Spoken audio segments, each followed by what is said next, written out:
Hey guys, welcome back to the channel. Today we're going to do a first look at BMC's new Alpenchallenge 01 series. This is their top of the line commuter bike. They have two levels, the AC01 and the AC02. In today's video, we're going to be looking at only the AC01. So they're both aluminum bikes. The AC01 range, there are 4 different models. In the AC02 range, we've got 3 different models. We'll go over the AC02 range in a separate video, so if you're interested in that, I'll link that above once it's ready. So let's go ahead and begin, and we'll work our way up starting from the bottom. So this is the Alpenchallenge 01 4. So we've got a black frame here. One of the cool things about the AC01 range is the logo is actually indenting out of the frame, so you can actually feel it on the frame itself. It's a really subtle design. We've got it over on the side, and we've also got it up here on the front as well. So this one is spec'd out with Sram Apex, and this one is the only Sram one, I believe.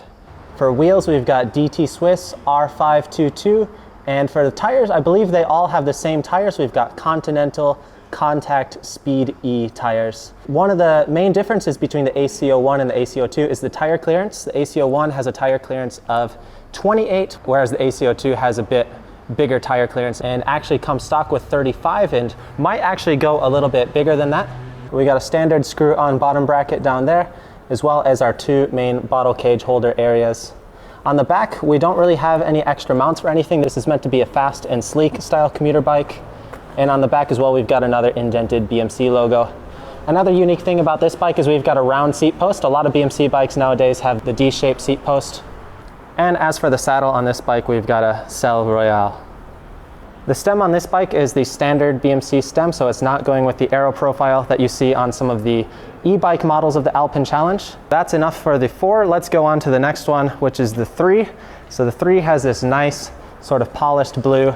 I'm a really big fan of bikes that just sort of stand out in the colors that pop. So the indentation of the logo here just really pops on this bike, and I'm a big fan of blue.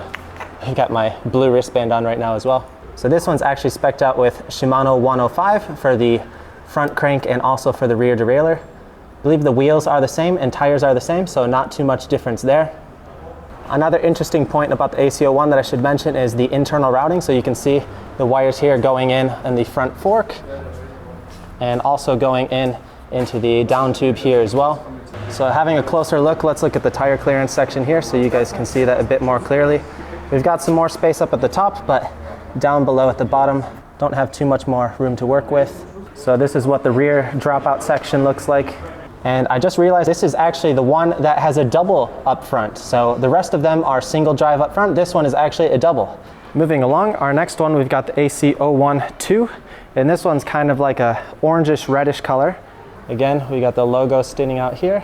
And at this level, we go onto a carbon belt drive here. So I'm actually here in Italy for BMC's test ride event for all the new models, and this is my first time trying out the Gates belt drive, and I gotta say, really liked it, and I'm thinking about getting one of these for myself for my own commuter bike.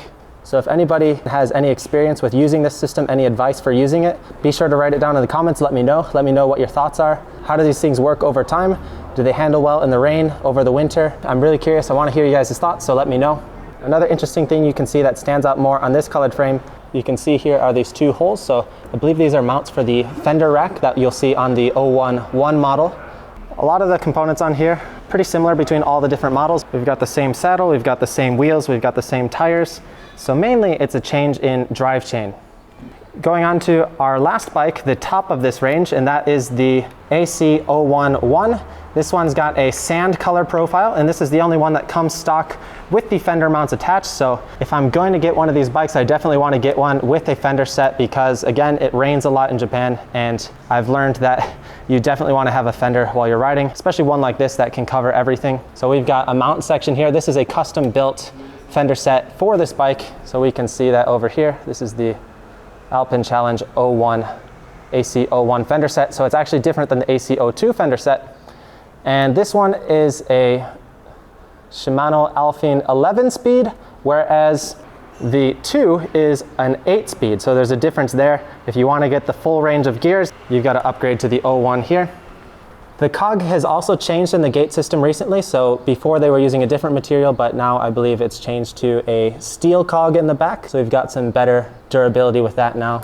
And like we mentioned in the last bike, we've got those holes over there, which were mounts for the fender systems. You can see how those attach in here. All right, guys, that's it for the Alpenchallenge 01 range. Let me know your guys' thoughts. Which one of these do you think is best? Which one of these would you get? Let me know down in the comments. If you guys want to see the video of the Alpenchallenge 02, I'll be linking that above once it's ready. As always, thanks for watching, and we'll see you guys next time here on Two Wheel Cruise.